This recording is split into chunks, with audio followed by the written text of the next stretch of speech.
नमस्कार, मी गायत्री दीपक कांडेकर, सोमय्या आयुर्वेदिक medical college चंद्रपूरची BMS first इयरची विद्यार्थी.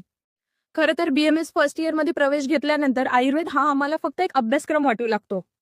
संस्कृतचे ते कठीण श्लोक, रचनाशारीची ती गुंतागुंत आणि संहिता वाचनाचा तो ताण बघितला तर मनात प्रश्न निर्माण होतो की आम्ही योग्य निर्णय घेतला आहे का?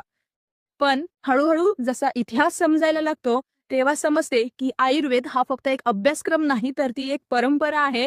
आणि ही परंपरा हजारो वर्ष फक्त ग्रंथांमुळे टिकली नाही, तर त्या प्रत्येक काळात असे काही व्यक्ती होऊन गेले की ज्यांनी आयुर्वेदाला स्वतःचं आयुष्य मानलं होतं. शासन पद्धती बदलल्या, काळ बदलला, परंतु त्या वैद्यांनी मात्र स्वतःची भूमिका पार पाडणं सोडलं नाही. आणि असे हजारो वैद्य एकत्रित येणं म्हणजे नेमकं काय असतं आणि संघटन म्हणजे नेमकं काय असतं हे आपल्याला शिकवलं वैद्य भरतकुमार जाधव सरांनी. वैद्य भरतकुमार सर यांनी फक्त उपचार केले नाही, तर त्यांनी माणसं जोडली. ते फक्त एक वैद्य नव्हते, तर ते एक संघटक होते. संघटन भाषणाच्या बळावर उभं राहत नाही, संघटन पोस्टरच्या बळावर उभं राहत नाही, संघटन उभं राहतं ते विश्वासाच्या बळावर. आणि असा विश्वास हजारो वैद्यांना देण्याचं काम वैद्य भरतकुमार सरांनी केलेलं आहे. आणि असे वैद्य भरतकुमार सर यांच्या प्रेरणेतून उभा झालेला वैश्विक गुरुकुल परिवार. आणि कारण आम्ही फर्स्ट इयरचे विद्यार्थी, आम्हाला औषधी बनवता येत नाही, आम्हाला नाडी वाचता येत नाही, आमच्या बोलण्यात आत्मविश्वास नसतो.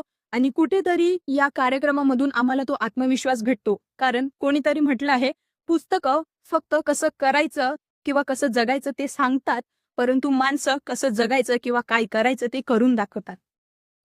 मी असं म्हणणार नाही की वैद्य भरतकुमार सरांशी मला प्रत्यक्ष भेटण्याचा योग आला किंवा मी त्यांना प्रत्यक्ष भेटली, परंतु त्यांच्याविषयी जे काही आज ऐकलेलं आहे, जे काही वाचलेलं आहे, त्याच्यावरून एक गोष्ट मात्र सिद्ध होते, ते उत्तम वैद्य होते. कारण त्यांना आयुर्वेदाची आवड होती, प्रसिद्धीची नाही. आणि वैश्विक गुरुकुल परिवार किंवा वैश्विक गुरुकुल हे आमच्यासाठी मोठं व्यासपीठ नाही, ते आमच्यासाठी एक सुरक्षित व्यासपीठ आहे की जिथे आम्ही चुकलो तरी चालेल, परंतु आपण आपल्या कामाप्रती प्रामाणिक असलं पाहिजे, ही भावना आम्हा फर्स्ट इयरच्या विद्यार्थ्यांना खूप बळ देण्याचे काम करते.